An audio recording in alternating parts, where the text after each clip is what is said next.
టాలీవుడ్ లో దడ పుట్టిస్తున్నాయి IT raids. 3 రోజులుగా ఐటీ అధికారులు సోదాలు కొనసాగిస్తున్నారు. బిగ్ ప్రొడ్యూసర్స్ టార్గెట్ గా ఐటీ రైట్స్ కొనసాగుతున్నాయి. దీంతో ఈ దాడులు ఎక్కడి వరకు వెళ్తాయి, ఈ టైంలో దాడులు ఎందుకు జరుగుతున్నాయన్న కలవరం టాలీవుడ్ లో నెలకొంది. నిర్మాత దిల్ రాజు, మైత్రి మూవీ మేకర్స్ రవి, నవీన్ తో పాటు టాలీవుడ్ లోని 15 మంది ఇళ్లలో ఐటీ అధికారులు 3 రోజులుగా తనిఖీలు నిర్వహిస్తున్నారు. ఎస్వీసీ, మైత్రి మూవీ మేకర్స్, మ్యాంగో మీడియా సంస్థలకు సంబంధించిన కార్యాలయాలతో పాటు దిల్ రాజు, మైత్రి నిర్మాతలు రవి, నవీన్ తో పాటు దిల్ రాజు కుమార్తె హర్షితారెడ్డి ఇళ్లలో తనిఖీలు కంటిన్యూ చేస్తున్నారు ఐటీ అధికారులు. నిర్మాణ సంస్థలకు చెందిన బ్యాంక్ అకౌంట్లు, ఆస్తులను పరిశీలిస్తున్నారు. నిర్మాణ సంస్థల ఆదాయం, పన్ను చెల్లింపుల మధ్య తేడా ఉన్నట్లు ఐటీ అధికారులు గుర్తించినట్లు సమాచారం. పలు సంస్థలకు చెందిన వ్యాపార లావాదేవీల పత్రాలు స్వాధీనం చేసుకున్నట్లు తెలుస్తోంది. ఇటీవల విడుదలైన పుష్ప 2, గేమ్ చేంజర్, సంక్రాంతికి వస్తున్నాం సినిమాలకు సంబంధించిన లెక్కలపై కూడా ఆరా తీస్తున్నారు. ఈ సినిమాలకు సంబంధించిన కలెక్షన్లు, ఐటీకి సమర్పించిన వివరాలను అధికారులు పరిశీలించినట్లుగా సమాచారం. ఈ తనిఖీల్లో సినిమా ఇన్వెస్ట్మెంట్స్ పై ఆరా తీశారు. నిర్మాత సంస్థల ఆదాయం, పన్ను చెల్లింపు మధ్య తేడా ఉన్నట్లు అధికారులు గుర్తించారు. పలు సంస్థలకు చెందిన వ్యాపార లావాదేవీల పత్రాలను స్వాధీనం చేసుకున్నారు. బ్యాంకు లాకర్లను కూడా ఐటీ అధికారులు తనిఖీ చేశారు. ఆర్థిక వ్యవహారాలకు సంబంధించిన పలు పత్రాలను ఐటీ అధికారులు పరిశీలించారు. పారిశ్రామిక ఆధారాలతో కేసు నమోదు చేశాకే సోదాలు నిర్వహిస్తున్నారు. మొత్తం 55 బృందాలు ఈ సోదాల్లో పాల్గొన్నాయి. సంక్రాంతికి భారీ బడ్జెట్తో సినిమాలు తెరకెక్కించిన నేపథ్యంలో దిల్ రాజు నివాసంలో సోదాలు జరగడం ఇప్పుడు చర్చనీయాంశంగా మారింది.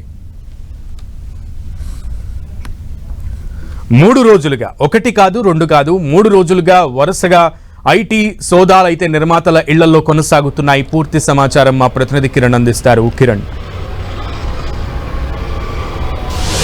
సునీల్, టాలీవుడ్ బడా నిర్మాతల ఇళ్లలో ఇంకా ఐటీ సోదాలు కొనసాగుతున్నట్టుగా మనం చెప్పుకోవాల్సింది. గడిచిన 3 రోజులుగా చాలా సుదీర్ఘంగా ఐటీ అధికారులు సోదాలు చేస్తున్నట్టుగా మనం చెప్పుకోవాల్సి ఉంటుంది. ఇంకా ఇప్పటికే వీరు సంబంధించిన వ్యవహారాలకు సంబంధించి కావచ్చు, ఇటీవల వీరు విడుదల చేసిన సినిమాలకు సంబంధించి ఆర్థిక లావాదేవీల మీద కూడా మొత్తంగా అయితే ఐటీ అధికారులు సోదాలు చేస్తున్నట్టుగా తెలిసింది. ఇక ముఖ్యంగా ఈ 3 సినిమాలకు సంబంధించి ఇటీవల కాలంలో విడుదలైన బడా సినిమాలకు సంబంధించి దిల్ రాజు ఆయననే మొత్తం నేతృత్వం వహిస్తున్నారు కాబట్టి అతడి ఆర్థిక లాభాల మీద కూడా పూర్తి స్థాయిలో ఐటీ అధికారులు దృష్టి సారించినట్టుగా తెలిసింది. 2021 తర్వాత ఇటు దిల్ రాజు ఐటీకి సంబంధించిన బ్యాలెన్స్ షీట్ను దానికి సంబంధించి మన పూర్తి స్థాయిలో వెరిఫై చేయనట్టుగా తెలుస్తుంది. 21 మాత్రమే అతడు ఐటీ రిటర్న్కి సంబంధించి కావచ్చు, ఐటీ బ్యాలెన్స్ షీట్కి సంబంధించి కూడా చూపించినట్టుగా తెలుస్తుంది. కాబట్టి ఆ తర్వాత దిల్ రాజు ఆర్థిక లావాదేవీలు, సన్నిహితులు, బంధువులకు సంబంధించిన ఆర్థిక లావాదేవీలు, అకౌంట్లకు సంబంధించిన ట్రాన్సాక్షన్స్ సంబంధించి కూడా ప్రస్తుతానికైతే చాలా క్షుణ్ణంగా పరిచినట్టుగా తెలుస్తుంది. చాలా కీలక డాక్యుమెంట్స్ కూడా స్వాధీనం చేస్తుంది. ఎందుకంటే దిల్ రాజు కొద్ది రోజుల క్రితం సంబంధించిన ఏదైతే బడా సినిమాలు ఆయన తీశాడో దానికి సంబంధించి కూడా పెద్ద మొత్తంలో ఇన్వెస్ట్మెంట్ చేశాడో, అంతకు మించి లావాదేవీలు వచ్చినట్టుగా ఇప్పటికే కొంత యూనిట్ వెలుకున్న నేపథ్యంలో వీటికి సంబంధించి లావాదేవీల ప్రక్రియ ఏ విధంగా జరిగిందన్న మీద ఐటీ అధికారులు దృష్టి సారించినట్టుగా తెలుస్తుంది. సునీల్. కిరణ్, అయితే నిన్న దిల్ రాజు సతీమణిని బ్యాంకుకు తీసుకెళ్లారు అధికారులు. మరొక ప్రక్క హర్షితారెడ్డి, దిల్ రాజు కుమార్తె ఇండ్లలో కూడా సోదాలు జరుగుతున్నాయి. వాటి గురించి అప్డేట్స్. ప్రస్తుతానికైతే అటు దిల్ రాజు కుటుంబ సభ్యులను కూడా కొంతమందిని, ఎందుకంటే అతడు ఆర్థిక లావాదేవీలు చేశాడని కూడా ఉన్నాయి కాబట్టి కేవలం ఆయన ఒక్కడే కాకుండా కూతురు, భార్య సంబంధించిన వాళ్ళ అకౌంట్స్ని వెరిఫై చేశారు. పలుమార్లు బ్యాంకు తీసుకెళ్లి లాకర్లు, డిజిటల్ లాకర్లతో పాటు వివిధ అంశాలకు సంబంధించి కూడా క్షుణ్ణంగా పరిశీలించారు. వీటితో పాటు పుష్ప 2 ఎవరైతే ఉన్నారో అటు సుకుమార్ను కూడా ప్రస్తుతానికైతే ఇంకా వారికి సంబంధించిన ఇళ్లలో సోదాలు సంబంధించి కేవలం 55 బృందాలు, సుమారుగా 15 మంది సంబంధించిన చోటా బడా నిర్మాతల ఇళ్లలో కూడా ఐటీ అధికారుల సోదాలు కొనసాగుతున్నాయి. మొదటి రోజు కాకుండా 2వ రోజు దిల్ రాజు కూతురుతో పాటు భార్య సంబంధించిన అకౌంట్లను కూడా పూర్తిగా వెరిఫై చేశారు. పలుమార్లు వారికి సంబంధించిన బ్యాంకు అకౌంట్లను వెరిఫై చేశారు. లాకర్లు కూడా తనిఖీ చేశారు. అందులో నిల్వలు ఎట్లా ఉన్నాయి, ఎప్పటి నుంచి మెయింటైన్ చేస్తున్నారు, ఏంటన్న వివరాలు కూడా సేకరించారు. కానీ మొత్తంగా సంక్రాంతికి సంబంధించిన సినిమాల విడుదల తర్వాత వాటికి ముందు పెట్టుబడులు ఏ విధంగా వచ్చాయి, తర్వాత లావాదేవీలకు సంబంధించిన పెట్టుబడులు కావచ్చు, వాటికి సంబంధించిన లావాదేవీలను ఏ రూపంలో ఎక్కడికి మళ్లించారు, అందుకు సంబంధించిన ట్యాక్స్ ఉందా లేదా, ఐటీ రిటర్న్స్ చూపించారా, అందుకు సంబంధించిన పూర్తి వివరాలు వీరి దగ్గర ఉన్నాయా లేదని కూడా పరిశీలిస్తున్న పరిస్థితి కనిపిస్తుంది. ఉదయం నుంచి మైత్రి మూవీ మేకర్ సంబంధించిన కార్యాలయంలో కూడా చాలా సుదీర్ఘంగా కొనసాగుతుంది. ఇందులో ఈ కార్యంలోనే చాలా కీలక వివరాలు కూడా సేకరించేసింది. ముఖ్యంగా ఐటీ సంబంధించిన వ్యవహారం చూసేవారు అకౌంట్స్ వివరాలను కూడా వారు కొంత మెయింటైన్ చేసే వారి దగ్గర నుంచి కూడా కీలక సమాచారం రాబట్టే ప్రయత్నం చేస్తున్నారు.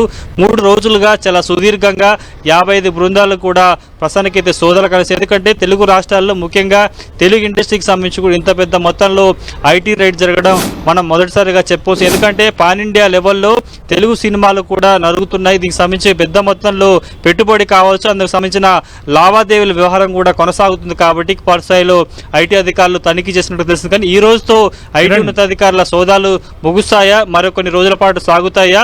ఈ 3 రోజుల ఐటీ సోదాల్లో ఎలాంటి విషయాలను వీరు కనుగొన్నారు, వీటికి సంబంధించిన ఆర్థిక లావాదేవీలైన లొసుకులు బయటపడ్డాయా అన్న కోణంలో కొంత సమాచారం అయితే రావాల్సి ఉంటుంది. సునీల్, ఇక్కడ 2 విషయాలు చాలా హైలైట్ అవుతున్నాయి కిరణ్. ఒకటి, బ్యాలెన్స్ షీట్ సమర్పించకపోవడం దిల్ రాజుకు సంబంధించి, అండ్ రెండోది బ్యాలెన్స్ షీట్ లో వ్యత్యాసాలు, అండ్ ముఖ్యంగా వచ్చినటువంటి కలెక్షన్స్, వీళ్ళు పే చేసినటువంటి ఇన్కమ్ ట్యాక్స్ సంబంధించి కూడా వ్యత్యాసాలు కనబడినట్టుగా.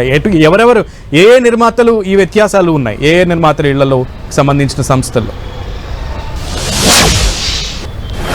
ప్రధానంగా మనం దిల్ రాజుకు సంబంధించిన బ్యాలెన్స్ షీట్ 2021లో ఆయన అప్డేట్ చేశారు. ఆ తర్వాత ఎలాంటి అప్డేట్ లేదు. కాబట్టి అప్పటి నుంచి, ఎందుకంటే 21 అంటే సుమారుగా 4 ఏళ్ల పాటు, అదే 3.5 ఏళ్ల పాటు మన దీనికి సంబంధించిన వ్యవహారం సంబంధించి చూడాల్సింది. ఇప్పటికే ఆయన 3.5 ఏళ్లలో చోటా బడా సినిమాలు కూడా నిర్మించారు. వాటికి సంబంధించిన ఆ సినిమాల ఇన్వెస్ట్మెంట్ ఏ రూపంలో తీసుకువచ్చారు, ఎవరెవరికి ఈయనకి ఆర్థికంగా వెన్నుదన్నుగా నిలిచారు, ఆ తర్వాత లాభాలను ఏ రూపంలో దారి మళ్లించారు, ఎంత లాభం వచ్చింది ఏంటనేది కూడా ప్రతిదీ ఉంటుంది. ఎందుకంటే ఒక ఇండస్ట్రీస్ కావచ్చు, ఏదైనా సంబంధించి కూడా ఖచ్చితంగా ఆర్థిక లావాదేవీలు నష్టాలకు సంబంధించిన ప్రతి వివరాలను కూడా పొందుపరుస్తుంటారు. కాబట్టి సినిమా అనేది కొన్ని కోట్ల రూపాయలకు సంబంధించిన ఇన్వెస్ట్మెంట్ ఉంటుంది. అంతే ధరగా అందుకు డబుల్గా అందుకు సంబంధించిన లావాదేవీలు వస్తాయి. కాబట్టి ట్రాన్సాక్షన్ అంతా ఏ విధంగా జరుగుతుంది అన్న కోణంలో ప్రధానంగా ఐటీ అధికారులు దృష్టి సారించారు. కాబట్టి ముఖ్యంగా బ్యాలెన్స్ షీట్ సంబంధించిన అప్డేట్ ఆ తర్వాత ఎందుకు చేయలేదు, ఆ తర్వాత దిల్ రాజు కావచ్చు, దిల్ రాజు సన్నిహితులు కావచ్చు, దిల్ రాజుకి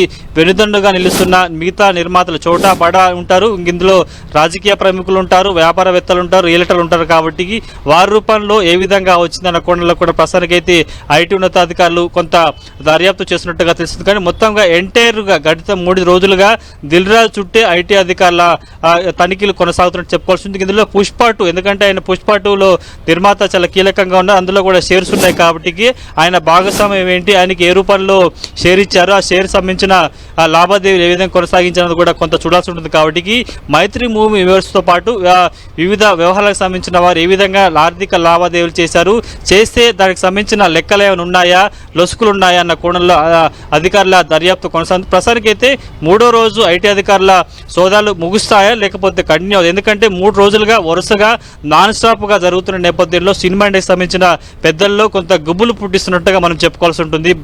కిరణ్, అయితే ముఖ్యంగా ఈ 3 రోజులుగా జరుగుతున్నటువంటి సోదాల్లో ముఖ్యంగా పాన్ ఇండియా స్టార్ డైరెక్టర్లు, పాన్ ఇండియా స్టార్ నిర్మాతల ఇళ్లలో జరుగుతున్నటువంటి సోదాలని ఏ రకంగా చూడాలి? ఐటీ అధికారులు ఏమైనా లీకులు ఇచ్చారా ఈ 3 రోజులకు సంబంధించిన సోదాల్లో?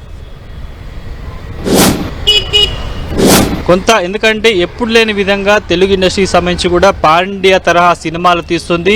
పాన్ ఇండియా సినిమాలు తీయడం అంటే కొన్ని వేల కోట్ల రూపాయలకు సంబంధించిన ఇన్వెస్ట్మెంట్ ఉంటుంది, లాభాలు ఉంటాయి. కానీ వీధికి వెన్నుదన్నుగా ఉంటూ సహాయ సహకారాలు అందించి కావచ్చు, ఏదన్నా ఒక ఇండస్ట్రీకి సంబంధించిన మనం దాన్ని రన్ చేయాలంటే కూడా పెట్టుబడుల సేకరణ ఉంటుంది, ఆ తర్వాత లాభాలకు సంబంధించిన వాటాలు కూడా ఉంటాయి. కాబట్టి 3 పెద్ద సినిమాలు తీశారు, పాన్ ఇండియా లెవెల్ తీశారు. కాబట్టి కొన్ని వేల కోట్ల రూపాయలకు సంబంధించిన పెట్టుబడులు ఉంటాయి, లావాదేవీలు ఉంటాయి. వాటికి విధంగా చేసి కొంత కీలక సమాచారం రాబట్టారు. ఎందుకు 21 తర్వాత దిల్ రాజు చాలా సినిమాలకి ప్రొడ్యూస్ చేశారు. కాబట్టి ఆ డబ్బులను ఏ రూపంలో మళ్లించారు, ఎవరెవరి ఖాతాల నుంచి మళ్లించారన్నది కూడా ప్రధానంగా ఉంది. కానీ ప్రస్తుతానికి అయితే చాలా గోప్యంగా సుదీర్ఘంగా ఐటీ ఉన్నతాధికారుల తనిఖీలు సాగుతున్నట్టుగా చెప్పవచ్చు. 3 రోజు ఏమన్నా కంక్లూజ్ వస్తుందా, కంటిన్యూ అవుతుందని మాత్రం కొంత ఆ ఇండస్ట్రీ మొత్తం ఆసక్తిగా చూస్తున్న పరిస్థితి. Okay Kiran, let's see. Thank you.